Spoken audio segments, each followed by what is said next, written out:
Hello, I'm Colleen Gallagher, CEO at Onward and Upward, and you're listening to the Association Insights podcast, where each week we interview association leaders from across the country to hear how they're trying new things, taking big risks, and delivering value for their members. We'll explore the realities of what it means to work in and with associations and bring you the insights and inspiration you need to advance your career and make big changes at your association. Let's get started. Welcome back to the Association Insights podcast. I'm your host, Meghan Henning. Today we're diving into one of the most overlooked yet powerful tools in the association communications toolkit, audio. From narrated content to branded podcast platforms, audio offers associations a chance to meet members where they are, and they're on the go. Joining me today is Kevin Mitchell, founder and CEO of Modio Information Group, a company that transforms written content into on-demand audio experiences. Modio has helped groups such as the American Bar Association, the American Chemical Society, Nexus Lexis, Georgetown University's Business School, and those are just to name a few. Using its patented system, Modio converts text publications into narrated audio and delivers it through a client-branded app, turning traditional content into an accessible, on-demand experience that boosts engagement, builds community, and opens up new revenue streams. Welcome, Kevin. Hi, Megan. Great to be here. So I told you this when before we started to record. I am very excited about this because this seems almost like futuristic, even though it seems at the same time like, of course, this was coming. So let's start with the basics.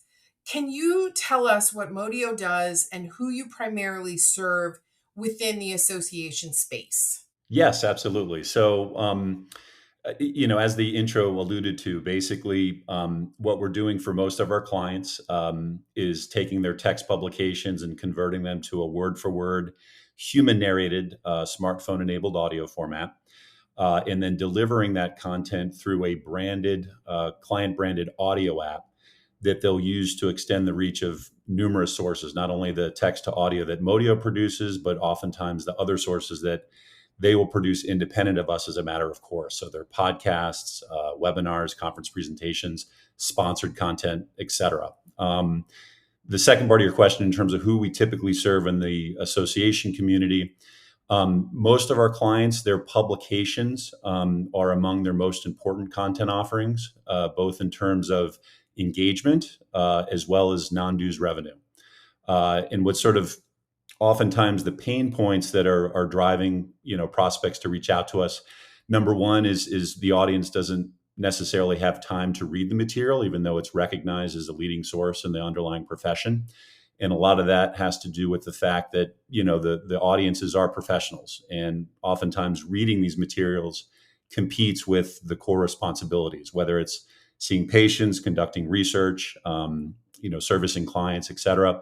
And then the second piece is that for member magazines and things like that in particular, historically, they've been an important part of non-dues revenue, but the dollars that are being devoted to display ads has been deteriorating pretty significantly. And so that becomes a pain point for a lot of the associations that we work with as well. That's amazing. So you mentioned podcasts, and I know a lot of associations have launched podcasts in recent years, but many struggle to build like real traction. From your perspective, what's driving that disconnect? Yeah, so that's a great question. Oftentimes when there's been obviously a lot of buzz about podcasts in the association community over recent years. And oftentimes the initial iteration, when associations are first seeking to launch a podcast, what they're seeking to do is deliver it through a web-based audio player on their website. And that oftentimes doesn't get a whole lot of traction. And the associations will oftentimes conclude either, one of two conclusions from that. One, their audience is different. They're not, in line with the audio trends that are being observed more broadly. I would contend that that's the incorrect conclusion. The second conclusion that they'll reach in the alternative is that the use case requires an app.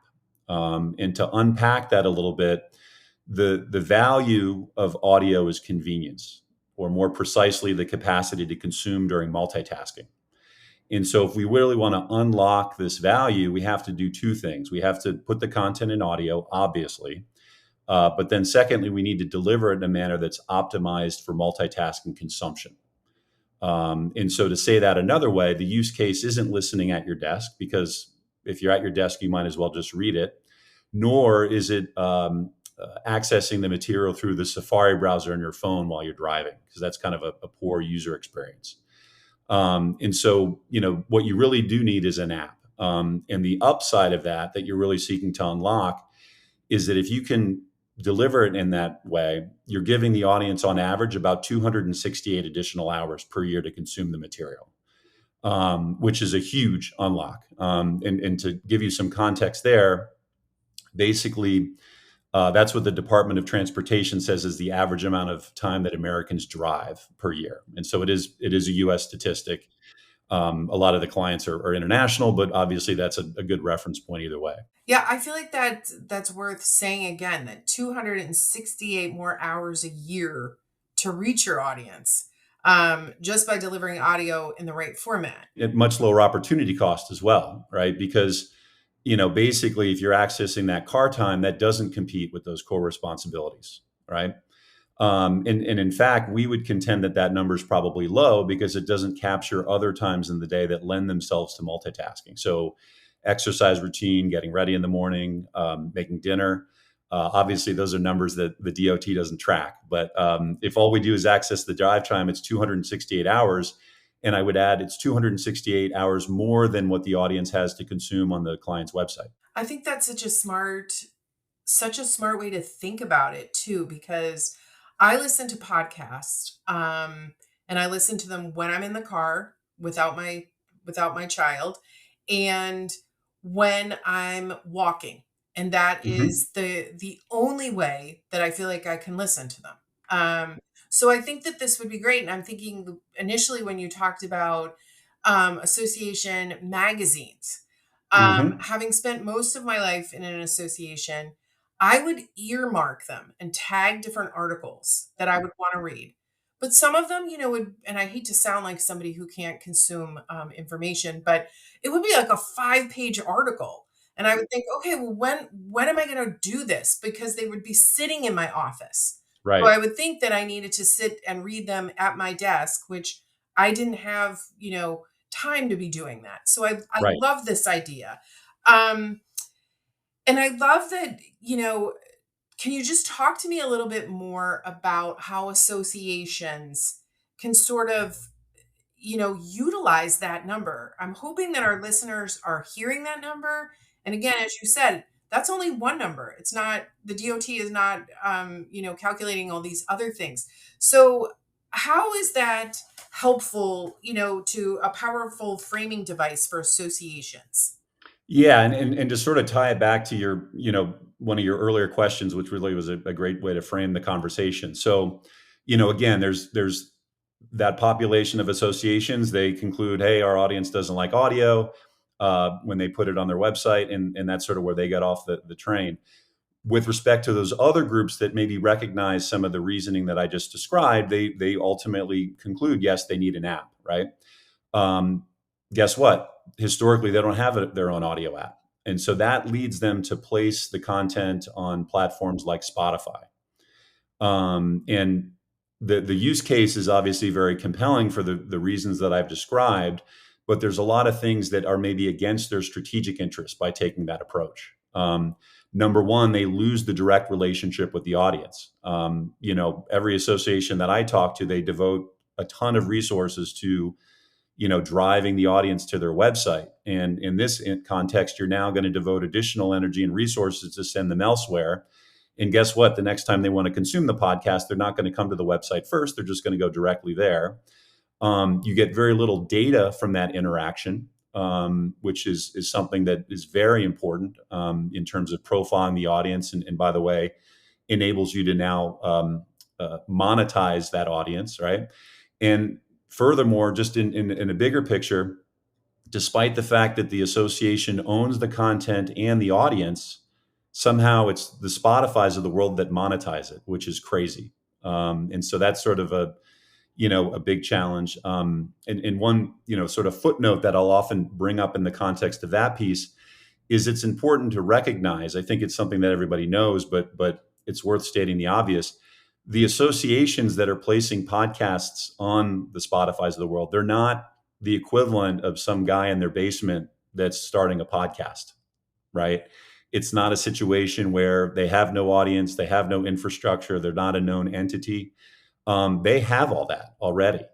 And so we would contend that you want to create your own presence in the audio. And by the way, one of the things that does as well is it allows you to control access to the content. Because right now, if we sort of agree that we really want to, open up or unlock this 268 hours, well, if you take the route of a Spotify, the only content that you can put up there is stuff that you're willing to allow everybody to access. And so you're not even applying the power of audio, the convenience of audio, to what is often your premium best content, which you want to keep gated. That's such a good point that, you're always hoping to drive the traffic to the website, and now you're literally driving it to someone else's website. So that's an excellent point. And I also love your point about associations not being your typical podcast creators. Like they already have brand recognition, content infrastructure, and a built-in audience. So Yes. what's ultimately getting in their way from capitalizing on this fully? Well, great question. And sort of building on what I was saying, I think, the opportunity, and I'm sure the audience will be shocked to learn that this is what Modio does. But we basically provide, in conjunction with converting those leading tech sources, which again are often our clients among their most important content offerings, and converting those to audio. We give clients a custom client branded audio app that's branded to their organization, and so that creates the opposite, more desired effect as it relates to those elements that I just described. They get to maintain the direct relationship with the audience. They monetize the content themselves. They get a lot more data from that engagement. And they also get to decide, what's the level of access. And so some stuff might be available to everybody. Some stuff might be members only. Some groups are using their app as an audience acquisition tool. And so they'll make it available to everybody. But it sort of gives you a lot more control and allows you to really seize on the convenience of audio as it relates to your best sources. So is it like a menu? So you get this app that's specific to your association, and there's podcasts and publications and possibly articles that have been produced. So it's literally there customized to look like what they're used to looking like, maybe on the website, like color wise and all of that, to be able to choose what they want to be able to listen to. Exactly right. It's sort of like like a less expensive but more convenient community platform. Yeah. And again, everything you put on the audio app, the audience has 268 more hours to consume it than the website. And so the way you're describing it is exactly right. You go into it. There's a menu of channels, and there's a lot of flexibility in terms of the way that it can be set up. But you basically have publication channels, you have podcast channels, you have webinar channels, conference presentations, sponsored content, which is another big way that sponsors are excited to support the organizations that they work with. And so you have channels around all of these different sources. I love this. I know that you are working with the American Academy of Family Physicians. Can you walk us through the case study with them and what made their approach successful, and maybe what other associations can learn from? Yeah, absolutely. So American Academy of Family Physicians is a great client, a group that we're very excited and pleased to be able to work with. What they've done is kind of the playbook of what I've described. So we've created a custom branded audio app for them. They've branded it as AAFP Audio. If any of the audience members want to check it out, they can go to either the App Store for iOS devices or Google Play, and just in the search option type in AAFP Audio. they've actually also elected to allow it to be open to everybody. And so there's a way to register for the service inside the app to the extent that anybody wanted to experiment with it. And then what AAFP elected to start with on their app is they basically have text articles from two of their leading publications. So American Family Physician, or sometimes referred to as AFP, which is their flagship, and then FPM, which previously was known as Family Practice Management, so more of like a practitioner publication.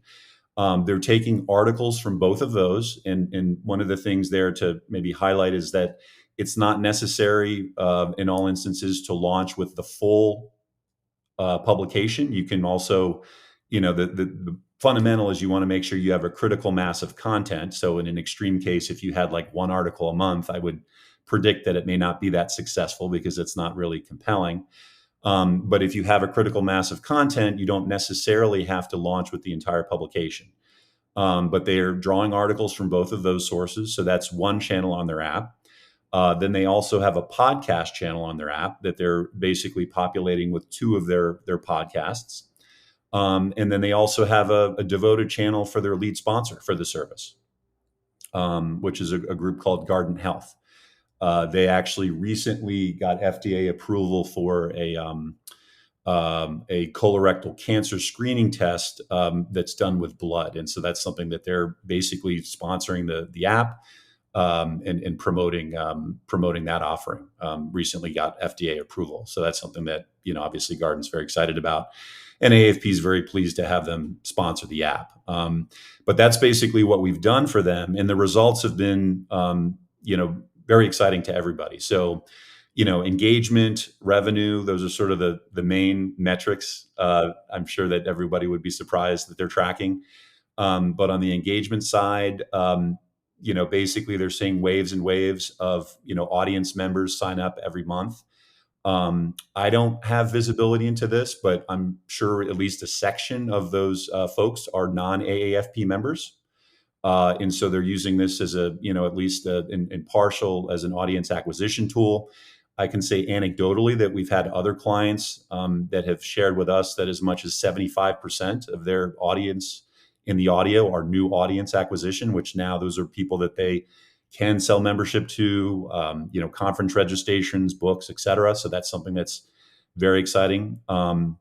They're seeing, going back to AAFP, they're seeing thousands of incremental listens to their articles each month, which is obviously more and more engagement as a result of those people coming in. On the revenue side, it's been a new revenue stream. The sponsorship is supporting the app. The vision is to increase that over time.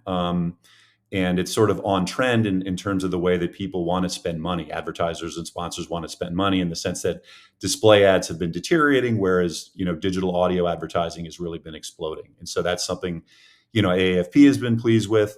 And, the feedback that we've gotten from the sponsorship as well is that they're very pleased with the value that they're receiving. So kind of a 360 view, everybody's, very pleased with the way it's going. I think this is so interesting too, because then I'm assuming the association has access to what's being listened to the most, right? Because that's a way to hear from your members to They do. say, oh my gosh, everyone, loved this particular article. And I feel like that's great feedback that you might not necessarily get if it was just posted on your website. 100%. So I think that that's great. And I also love the fact that you'd be getting new members, because if you're giving a portion of an article, you're seeing, okay, wow, I didn't realize this association had all this much, information, and I should become a member. So I think this is a wonderful way for associations to have just another outlet to advertise their what their content and all the things that all the wonderful things that associate membership in association brings. Yeah, and I agree with everything you're saying. And to add to it, I was just having a conversation with another client that is seeing this same dynamic where there's a significant portion of the audio audience are new members of the audience. And the hypothesis that we sort of talked about is, there's all sorts of instances where maybe there's one or two, let's just say there's two sources that are the leading sources for a given profession. And sometimes it's very happenstance in terms of, why does this audience member gravitate towards this one versus that one? And maybe they, had access to it at the right time or whatever, but it becomes very, happenstance. And it doesn't necessarily mean that member of the audience has a negative impression of the other source. It's just that they're getting what they need from the source they have. And as a practical matter, they don't have any additional capacity Right. to consume the material, right? Well, guess what? If now that alternative source is available in audio, again, you've just created 268 additional hours of capacity for that source. And it's less burdensome to consume than the original source. It really is. I mean, I Yeah. love this. So I know our listeners will be curious about this. The narration model. You mentioned it is not AI voiceover, which for some reason I just assumed it was. You said it was a human. Mhm. Tell me about that. Who are the humans? Yes. So, great question. So sort of building on the community aspect of this, the system that we've actually patented is we engage students from the area of specialty to perform the narrations. And what that does is, for most of our clients, this content is specialized. Sometimes it has, technical jargon. The thing that, maybe is getting better and better, but from software solutions, in a word, what's missing is comprehension. And the idea is that when you as a human being comprehend something, it intuitively informs things like voice inflection, changes in tone, pauses, word emphasis. These are all things, by the way, that are critical to help the listener to comprehend the material. And so it leads to a much, higher audio work product or end product, because that audience, or I should say the narrators, not only are they human beings, but they also have a background in the subject matter. And so they know how to pronounce the technical jargon. They know how to navigate it. They're comprehending the material. One of the things that the existing clients really like about this piece is we're literally paying the next generation of their audience to read the content. And so, sort of tying this back to our larger mission as an organization is we're really trying to reinforce the text source as being the center of the content ecosystem. It's the source of record. It's the peer-reviewed source, evidence-based, et cetera. And so we're really seeking to reinforce that. And we do exit interviews with our students, and admittedly, it's kind of funny that it's an epiphany sometimes. They're like, "Wow, I read this article and it was a lot more educational than that 2-minute TikTok video I did," which is kind of a surprise, but maybe less so to you and I, but to the students, it's something that needs to be reinforced. And so that's a big part of what we're doing as well.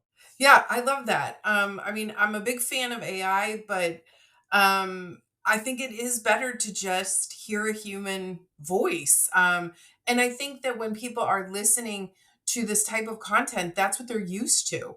So Right. they are better able to comprehend it and enjoy it. So I love that. That's great. So let's talk non-dues revenue. Mhm. How are associations using branded audio platforms to bring in sponsorship dollars? And what should they be thinking about if they want to follow that path? Yes. So, and to maybe provide some context here and just the broad trends in audio.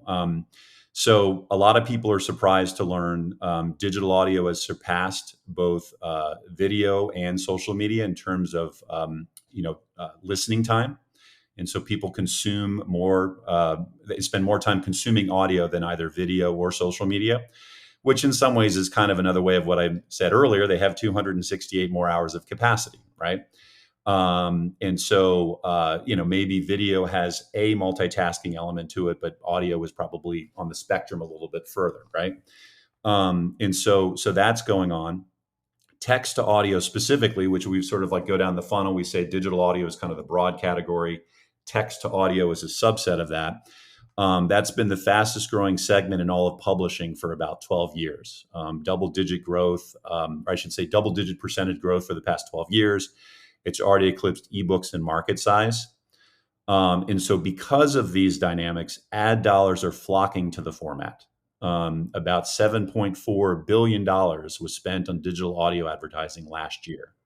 Now, again, the Spotifys of the world aren't necessarily sharing those numbers because right now they're the beneficiaries of it, even in instances where, it's not their content or their audience for that matter, right?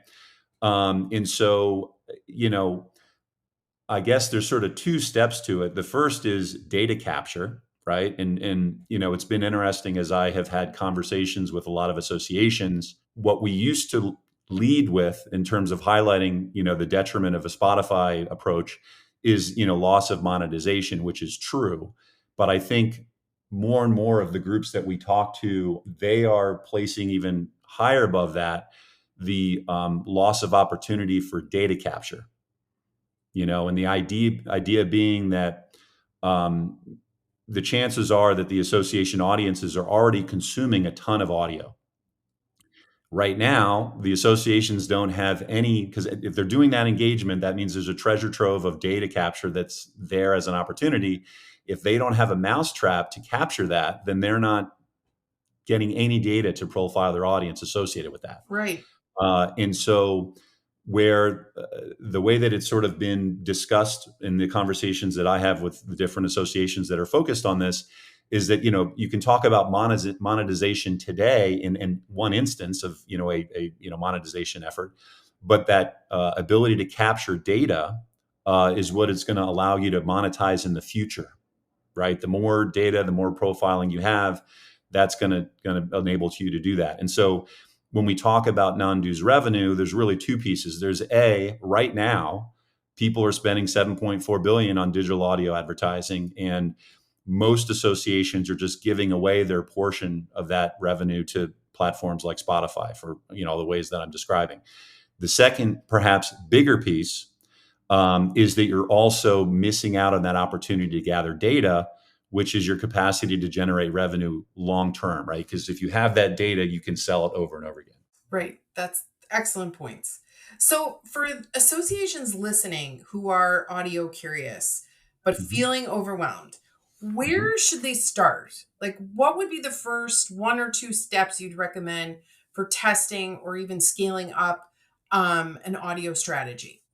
Yeah, so a couple things, and obviously the thrust of these conversations is intended to be educational, and so number one, test it, right? Have an author, even if you want to put an article in AI initially, and just kind of use that to test and see what people's response are. It's usually not a huge leap to say if our publication is popular in text, it's going to be popular in audio. Because it's just going to be the same thing, but more convenient. But that's certainly something that you can do. The thing that I will also offer, which, is maybe a little bit more salesy, but certainly something that will help.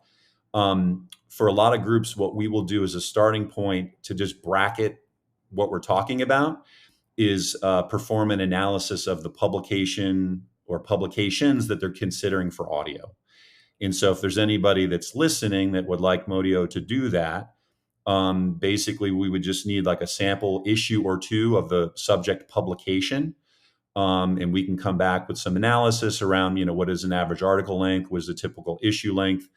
And then that information often becomes, good context for, the building blocks of, what would a monthly release look like, right? How many articles is it? If it's not the entire publication, but you still need a critical mass, what does that look like? And so that's something that, we would be happy to do to sort of arm the champions of this and the associations with some context, and we'd be delighted to do that for free if that's something that would be helpful. That's great advice. I like it.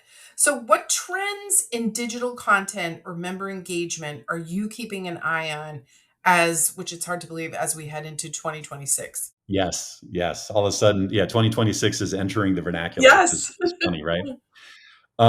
Yeah. So I mean, look, AI is something that we're always tracking. I would say at this point, we don't really, most folks, it does come up on calls that we have. Most often it's kind of raised and dismissed, without us getting into it. The reasoning, if I had to guess behind that, accuracy, obviously there's a huge infrastructure that these organizations have around, making sure that these sources are accurate. And so there's, needs to be a confidence level that it's going to be accurate. The audio qualities we talked about and comprehension, that's something that's important. Copyright is another piece that's important. And there's clearly derivative rights in a human generated audio edition of the publications. That's much less clear if it's AI generated. And so that's something that, is all there. But the things that I'm really tracking, digital transformation, I think is an ongoing conversation related to that. And I sort of touched on some of these things previously, but the threats to first party ad opportunities and related to that data capture, right? And Mm-hmm. so, certainly one of the big ones that we've talked about on this call is the Spotifys and the audio platforms, right? They are taking away your first party advertising opportunities. And I would put this maybe in the broader category of sustainability, right? As we sort of talk about digital transformation, part of it is, well, how do we, have the revenue, in a way that sustains the organization if we transition to, more digital. And so you need to, a lot of groups that we talk to are laser focused on maintaining those first party advertising opportunities because they need to capture the data. It's, as I said, it's certainly related to, monetizing the content today, but it's also about getting that data so that they can monetize it tomorrow. And there's threats to that. So, Spotify is the big one that we've talked about on this call, but another big one is, RAG search, which, to the extent that people aren't familiar, but, one of the things that AI is doing more and more is, on the search pages, rather than just providing a listing of, the websites to go to get more information, the search engines are proactively going to those websites and then using AI to summarize the information right there on the search page. And so the risk there is that over time, that's going to detract from the folks that make it to the website, which in turn further undermines the traffic that can be monetized through things like display ads. And so what a lot of groups are very focused on are what are the things that they're going to do to, really maintain those first party advertising opportunities. Obviously, audio is something because RAG doesn't scrape that. And even if it did, for all the reasons that we've talked about, that's not the environment where people want to consume audio. And so we kind of see ourselves as a way to combat that. But those threats, I think, are very important to, sort of maintaining the vibrance of the association community. Kevin, this has been such a great conversation. I think there's so much to be taken away from. I love when we get somebody to talk to who's so innovative and doing something that's so cool. So I feel like this has been such a fun conversation. And I really feel like our listeners, there's a lot for them to take away. So this has been great. We wrap up every podcast with a couple of rapid fire questions so that our audience can get to know you as a person. Okay. So it's just for fun. Have you had the opportunity to travel to any interesting places recently? Yes. So I guess it's been about a year. I'm a big snowboarder. And I have a group of guys that I've been doing a snowboard trip. I think it's almost 20 years at this point. We go Wow. over the Super Bowl. And so that was the last trip. But last year we went to Revelstoke, which basically, for folks that's not familiar, it's in British Columbia. It used to be strictly a heli skiing destination. And we actually did go heli skiing, which was an incredible experience on the trip. But Revelstoke has now turned into a resort, and it's kind of a unique mountain in my view, in the sense that I think it's maybe the most, but certainly among the most continuous vertical in North America, with 3 lifts. Oh, wow. Yes. And so Wow. my understanding, sort of underpinning that is they started to develop the resort in, the 2008 financial kind of time frame, and basically, didn't have the money to continue. But it's incredible because, you can be at the top of the lift and, let's say you go left and your friend goes right. You have the longest continuous vertical in North America, and you'll still end up at the same lift, That which is is pretty cool. wild. Oh, I love that. So, what podcasts are you listening to that you'd recommend to our listeners? Yeah, so I'm a big fan of Scott Galloway to the extent that folks are familiar with him. But he's a New York NYU business professor, and he has a couple of podcasts. There's the Professor G podcast series. So I'm a big fan of his newsletter as well, which is something that I keep track of. The other one that's maybe a little bit more recreational, I'll say, is 60 songs that explain the 90s, Ooh, which is kind of cool. And it's basically, if you remember the old Behind the Music series yes. on VH1, it's like that, but the level of abstraction of a specific song. And it basically, the guy that does it, I want to say he's a former Rolling Stone editor, but very passionate about music. It spans a lot of different genres, but obviously for folks that are fans of that kind of time frame of music, it's pretty cool. And I think it's 60 songs that explain the 90s, but they've now exceeded 60, I think, because it's been very successful. I'm going to totally check that out because, Colleen and I joke, Colleen is always listening to these fantastic podcasts that, will make our business better and make her a better person. And I'm always listening to like crime and the news and like nothing that will ever benefit me. But I do love the thought of the 60 songs. So I will definitely be checking that out. Definitely. What's one place in the US that you've never been, but would love to go? Yeah. Man, well, I guess a couple places. So, my wife and I are fans of Southern Charm, so I'll throw Charleston in the mix, and she may be more excited about going there than I am, but we would both be delighted to go. So that's there. Savannah is another place that I've heard great things about. I also would like to go to Maine. I've heard great things about Maine, and I hear a couple different cities. I guess. I don't know. I need to research that more, but I hear, just like in the fall in particular, it's a great place to visit. And so that's something that's on the list to maybe investigate further. Yeah, I'm with you. I've been to Maine several times and I feel like it's one of the greatest places, Mm, regardless of when you even go. If you go in the mm, fall, it's beautiful. The winter, you do have to like the cold, but I like the cold. And in the summer, I'm based in Alexandria, Virginia, and it gets very mm, hot here. So mhm. I've been there and think, oh my gosh, this is wonderful to wear a sweater in the middle of the summer. So Right. yes, it's definitely something to work to definitely work into your list. Well, I really appreciate this. This has been a great conversation. And again, as I said, I really think that our listeners have a lot to take away from this. And I'm excited for them to hear this. So I appreciate your time and your expertise with this. This has been a great call. I really appreciate you having me. Thanks, Megan. Thank you. That's a wrap for today's episode. The Association Insights podcast, previously known as the Association 100 podcast, is a production of Onward and Upward Marketing and Communications, where our mission is to make associations and nonprofits the go-to source in their industries through earned media and thought leadership. This podcast is an extension of our newsletter, a bi-monthly collection of best practices, top trends, helpful ideas, and smart strategies delivered straight to your inbox. Have you undertaken a big change at your association? Or do you have some words of wisdom from the trenches of association life? We want to hear from you, and so do our listeners. Drop us a note at info@onwardupward.com. That's info@onwardupward.com. Be sure to subscribe, give us a 5-star review, and share with your friends and colleagues. We're available anywhere podcasts are found.